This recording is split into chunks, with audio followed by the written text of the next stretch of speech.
Hi friends, it's Mrs. Mayo, and I'm in your Garden of Learning. Well, actually I'm in the outdoor playhouse. I'm in your playhouse because it's a rainy spring afternoon. But I thought it would be fun for us to have story time, even though it's kind of wet and cold outside, to still have our story time in the Garden of Learning. So I hope you're home and all cozy and warm and ready for some books. Okay, here we go. The Tiny Tweet, and it's by Keely Chase.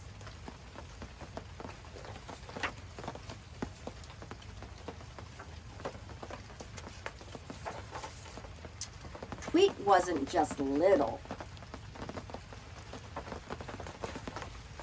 He was itty bitty, eensy weensy, teeny beeny. Even for a baby chick, he was tiny.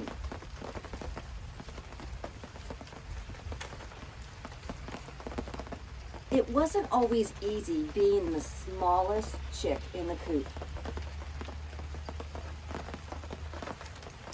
Sometimes he had a tough time seeing stuff.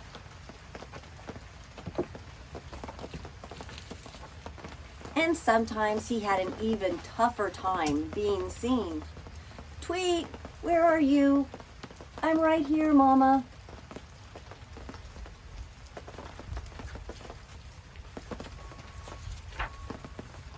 Every now and then, Tweet wished he weren't so tiny.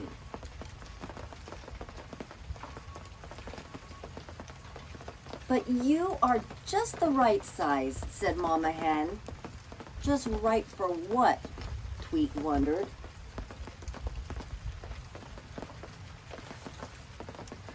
Just right for sniffing the buttercups.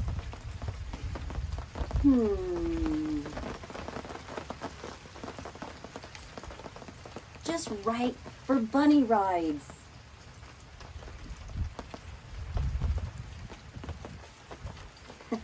Just right for the tippity top of a peeping pyramid. Look, Ma, no wings.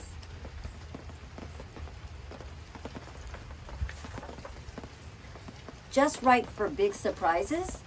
Tweet, tweet, tweet, tweet, tweet, tweet.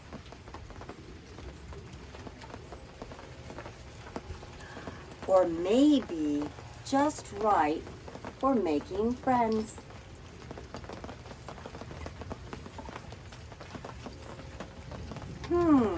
Thought Tiny Tweet.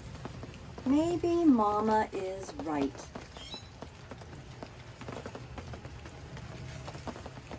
And when he crawled into the coziest spot in the coop that only he could fit in, he knew it for sure.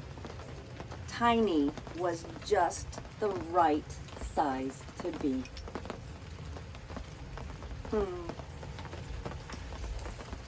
The end.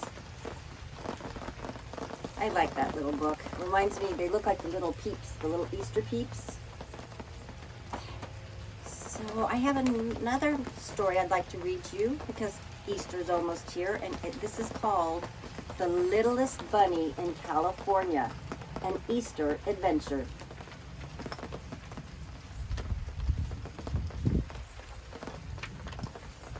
And it's written by Lily Jacobs and illustrated by Robert Dunn.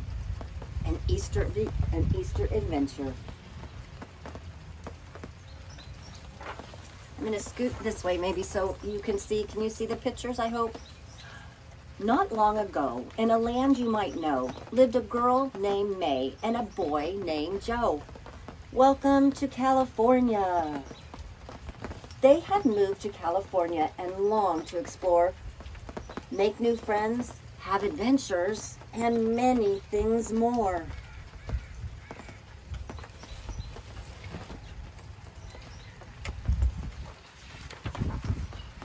California Pet Store.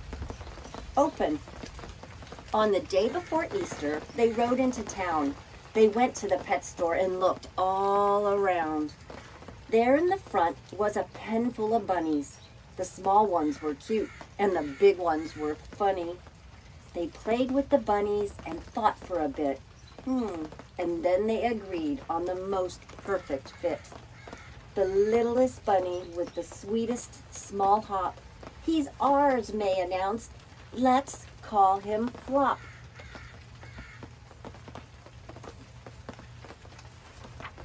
So Flop joined the family. That sunny spring day, the littlest bunny was now home to stay. They played with the bunny until it was late, then settled Flop into his cozy, snug crate. May gave Flop a kiss, and Joe patted his head, and then the two children both climbed in bed. A soft evening breeze blew in through the window, and May and Joe smiled as they slept on their pillows.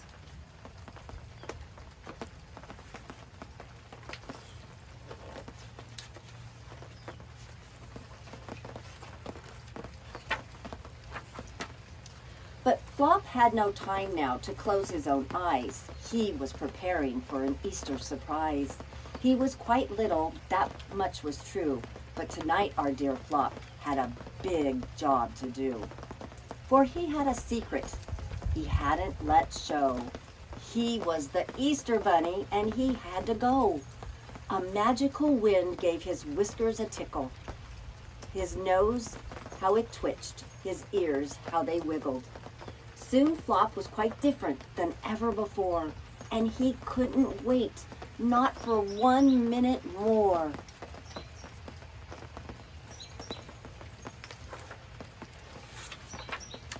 He raced through the house and out into the night to where he had hidden his eggs out of sight.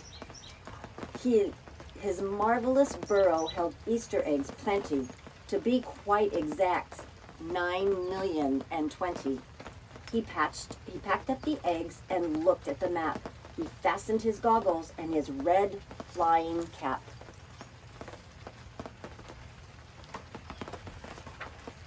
Then Flop hopped right in to his hot air balloon, and soon he was soaring as high as the moon.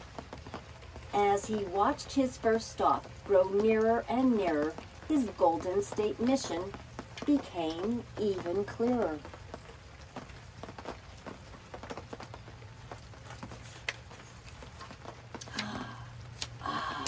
You might recognize some of these places.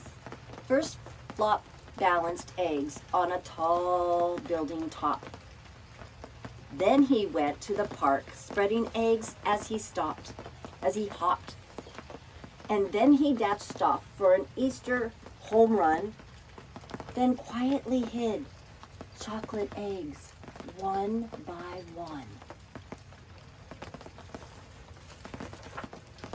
With big bounces here and giant jumps there, Flop hid California's eggs everywhere. He flew to the east, to the south, the west, and north. He crisscrossed the state. He raced back and forth.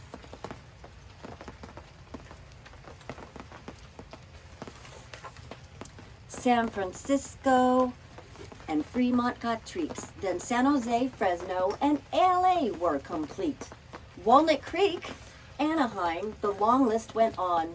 Flop was delivering his eggs until dawn.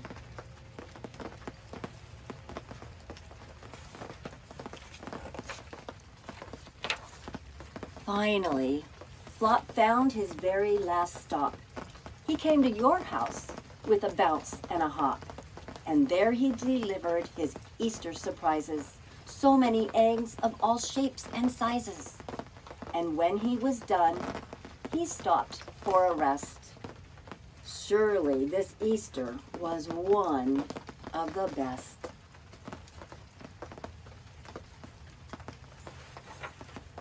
The morning sun rose on that bright Easter day. It was time to wake up for Joe and for May. But when they went over to find their friend Flop, the door was wide open. His crate was unlocked. There were eggs to discover, as all children know. But we just want Flop, cried May and cried Joe. They looked under their beds, they looked all around, but the littlest bunny just couldn't be found.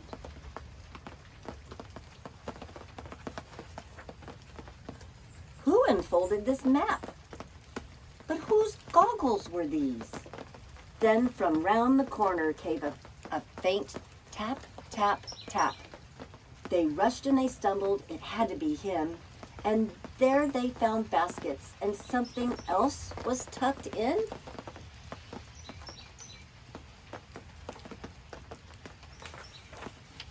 It's Flop, they cried out and held him so close. Joe tickled his ears and May kissed his pink nose, then hugged them back, his new friends so dear. Happy Easter, California. See you next year.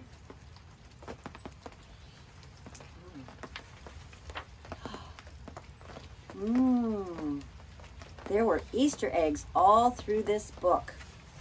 Next time we're together, we'll have to read it again and find all the Easter eggs. Have you colored your Easter eggs yet? I haven't. I have to do that pretty soon. One more book, boys and girls, and this one's a little bit on the long side. So it has very beautiful, very busy, complicated pictures. So I'll make sure that you get to see them after I read the words. And it's called Mossy. You see the turtle there? By Jan Brett.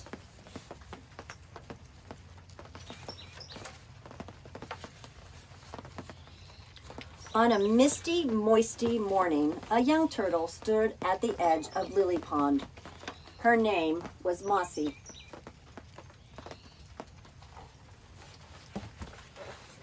The sun's starting to peek out a little bit.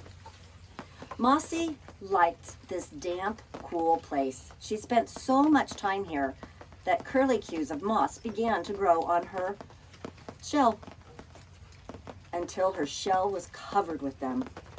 As the spring days got warmer, tiny firs unfurled and wildflowers began to blossom. Soon Mossy's shell was home to an amazing garden.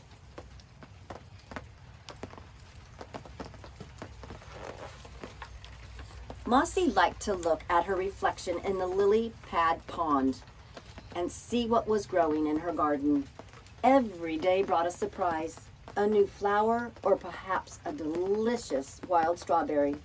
Mossy's garden was growing wider and taller.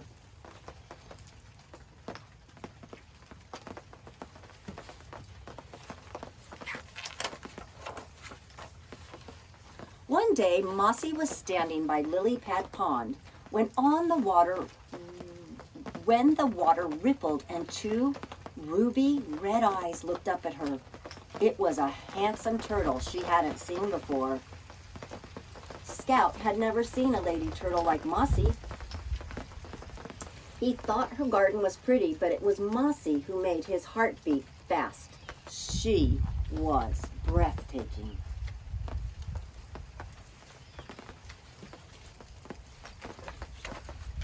Scout scrambled up the bank and walked towards Mossy, entranced by those ruby red eyes. Mossy made her way onto the open glade toward Scout.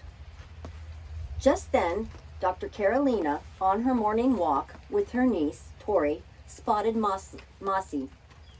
Gently, Dr. Carolina picked her up. She is perfect for the museum.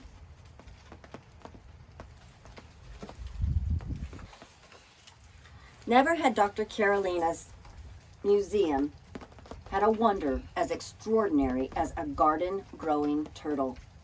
She and Tori made a home for Mossy in a viewing pavilion with plants, a reflecting pool, and everything they thought a turtle would need. But Mossy already had everything she needed back at Lily Pad Pond, and she longed to go home and find her new friend. Every day Scout waited for Mossy, but Mossy didn't come back.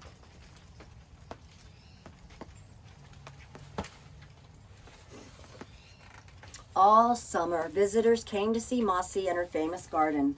They watched her eat raspberries and mealyworms, mushrooms, and lettuce. But Mossy didn't seem happy to Tori, and Dr. Carolina was too busy to notice. Mossy was lonely for Scout. She had stopped looking at her garden in the reflecting pond because it made her remember those ruby red eyes, shining like jewels, peering at her from lily pad pond.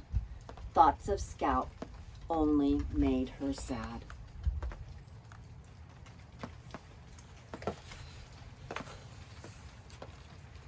Snow fell outside, but inside the museum, Mossy's garden kept growing and people flocked to see her. And Dr. Carolina was thrilled that Mossy had made her museum famous. Today, Tori and her class had come to see Mossy. The meteorites and amazed the children. They loved the woodland diorama, the butterflies and the shells. Finally, Dr. Carolina said it was time to see a special exhibit.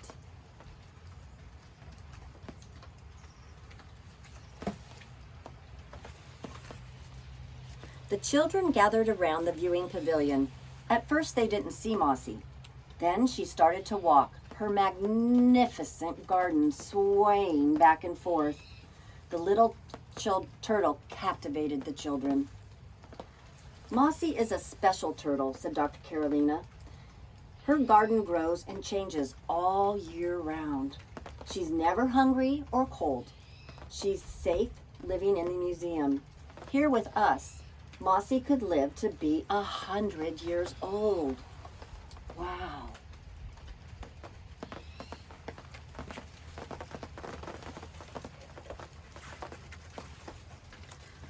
Tori frowned. She loved the museum. She had helped her aunt collect wonderful things on their walks. But Mossy was the first living creature that Dr. Carolina had taken to live in the museum. Is that why she looks so sad? Tori wondered. Do you think Mossy is happy here? Tori asked her aunt. Does she have any turtle friends? The children asked. No, but here we all have the opportunity to see her. Dr. Carolina paused. The children had given her an idea.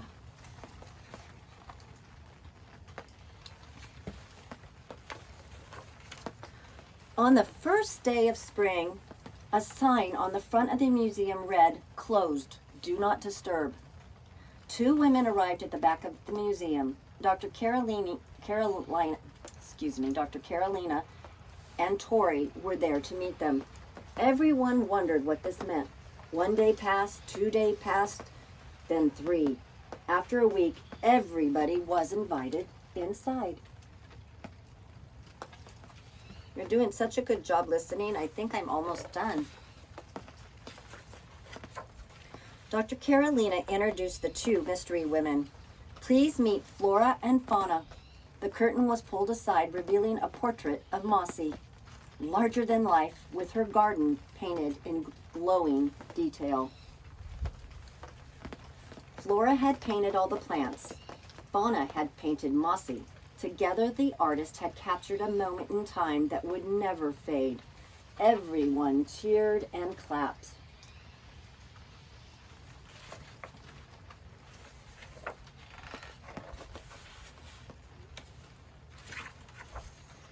At dusk, Dr. Carolina gently put Mossy in a collection basket.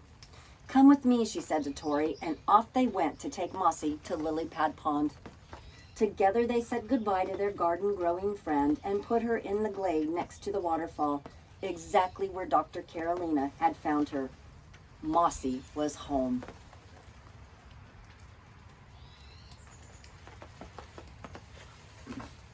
The next morning, the warm spring sun woke up Scout from beneath his bed of leaves. He opened his ruby eyes and saw Mossy. Their year apart vanished into the past. At the museum, the portrait of Mossy continued to amaze visitors. What an extraordinary work of art and nature.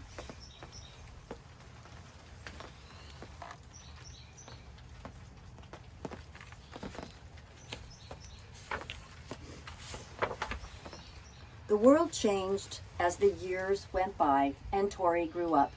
But Mossy's portrait is there in Dr. Carolina's museum for all to see, not knowing that not far away on the misty, moisty edge of Lily Pad Pond, an old turtle still stands, and her name is Mossy. I like that book. I'm so glad Mossy got to go back home to Lily Pad Pond.